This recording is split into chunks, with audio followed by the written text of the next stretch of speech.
ito ang nalulungkot na kayo ay nagkakaisa at nakahanda ng mag-asawa at magsama habang kayo ay nabubuhay. Ang alam pag-aasawa ay isang pagbuklod na may pananamiti na dapat isagawa sa harap ng bayan at lipunan. Ang pag-aasawa ay higit pa kaysa sa isang kasunduan ngayon. Ang sino man sa inyong dalawa ay walang karapatan makapag-asawang muli, maliban lamang kung isa sa inyo ay bawian ang buhay, hindi kaya inyong kasal ay magpapalabisa ng bubuhan. Tungkulin ninyo na magsamang mahusay, tahimik at magmahalan sa lahat ng oras sa ilalim ng kaginawahan, magtulungan sa lahat ng gawain at suliranin ng mag-asawa. Pagamat kayo ay mag-asawa na, ay walang karapatan ang sino man sa inyong dalawa na pausahan ng bawat isa. Ano man ang ari-arian na inyong makukuha at malilikom simula ngayon na ibibilang na pag-aari inyong dalawa. At kung sa inyong pagsama, ay pagpala ay pagkaroon ng anak, tungkulin ninyong alagaan silang mabuti, akayin at tubuhin sa mabuting landas ng buhay upang sila ay maging nilang mamamayan.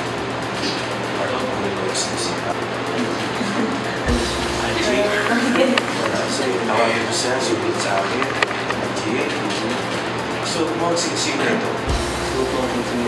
Tanda ng aking pag-ibig at walang hanggang katapatan sa iyo.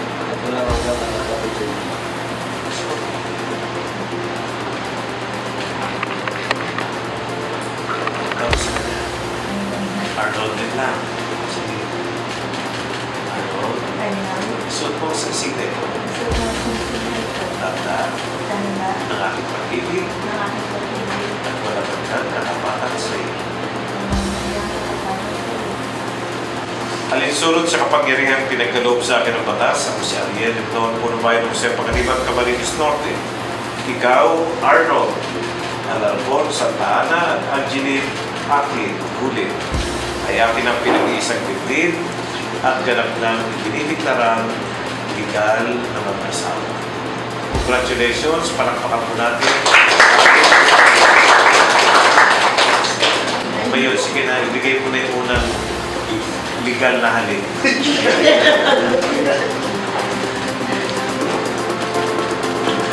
Sapa.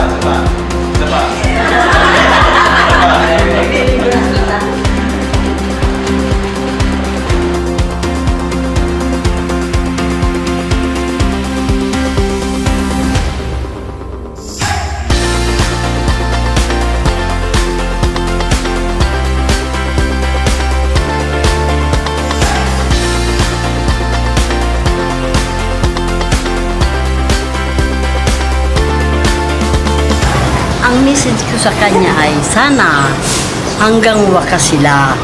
Huwag silang mag-aaway, magmamahalan. Congratulations po.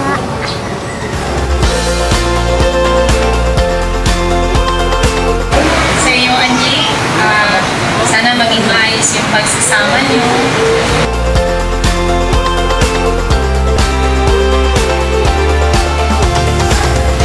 Kaya ano masasabi mo sa sa mga nangyari sa mga bagay-bagay? Sobrang hassle. I'm so tired. Sa inyo, Arnold and Angie, pinabati ko kayo mga anak sa inyong kasal. Pagpalain kayo ng buong may kapal. Bagamat bilang isang ina, masakit sa akin ang maaga kayong nag-asawa. Pero andyan na yan, wala na tayong magagawa pa. Kayo ay nagsumpa na marami kayong pagsubok na pagdadaanan sa buhay. Ihalimbawa na natin ang pag-aaway, yan lagi ang simula ng apoy. Kaya dapat lahat ay pinag-uusapan. Hindi konting problema, bibigay na. Ang sa akin lang, huwag niyo piliin ang salitang ayoko na. Hindi ko na kaya. Iwalay na tayo. Noon, sa pagsasama, mag-asawa muntik na din akong bumigay. Sa buhay pag-aasawa, pero nanalig at nagdasal ako kay Lord na malagpasan namin ang lahat ng ito. Awa ng Diyos, nalagpasan namin ang lahat ng pagsubok. Kaya kayo mga anak, gawin nyo laging sentro ang Diyos sa inyong pagsasama. Makikita nyo kahit anong pang pagsubok ang dumating sa buhay nyo, malalagpasan nyo lagi yan. Magtiwala lang kayo. Basta ito lang masasabi ko, Bubuo kayo ng pamilya, kaya punuin nyo ng pagmamahal ang inyong pagsasama, kagaya ng pagmamahal ko sa inyo, Arnold, ni kuya mo. Dahil kami bilang isang ina, nasasaktan man kami, nakakabitiw man kami ng masakit na salita, pero andito at andito pa rin kami. So, suportahan kayo ni Papa nyo anuman ang mga naging desisyon ninyo sa buhay.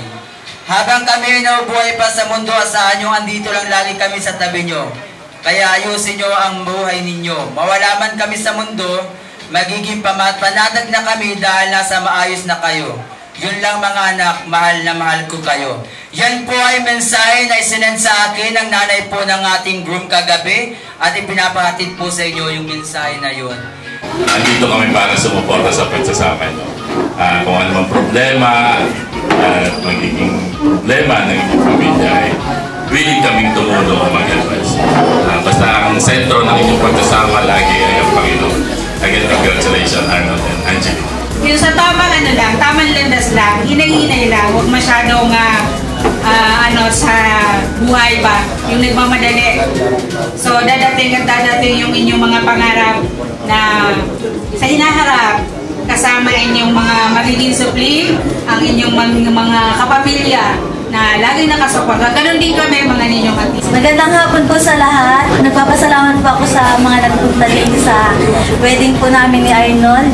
At sa mga magulang po namin na andyan pa din sa tabi namin habang naglalakad ng mga papel, itong mga ginamit dito. Maraming salamat po sa mga naging parte ng wedding namin. Ilan po. Sa aking mama at papa, salamat po sa lahat ng sakripisyo niyo sa amin, lalo ka na mama. Sobrang salamat po at sorry po at nabigo namin kayo sa mga pangarap niyo sa akin. Pero huwag kayong mag-alala, ma. Ibigyan ko na kayo ng apo. Bilang kayo hard. Ma, salamat sa pagmamahal sa amin ni Kuya. Na halos wala ka nang tinira para sa sarili mo. Binuhos mo na lahat ang pagmamahal mo para sa amin. Wala kang katulad, ma. Lagi mong sinasabi sa amin na gumaya kami. Gumaya kami sa iyo maging matatag. Ano man ang pagsubok sa buhay na dumating. Saksi ako sa mga naranasan mo noon, mama. Kaya saludo po ako sa inyo. Hayaan nyo ma, pangako sa inyo, magiging mabuting asawa ko para kay Angie. Pupunan ko lahat ng pagmamahal ang aming pagsasama. Mahal ko kayo, ma, pa.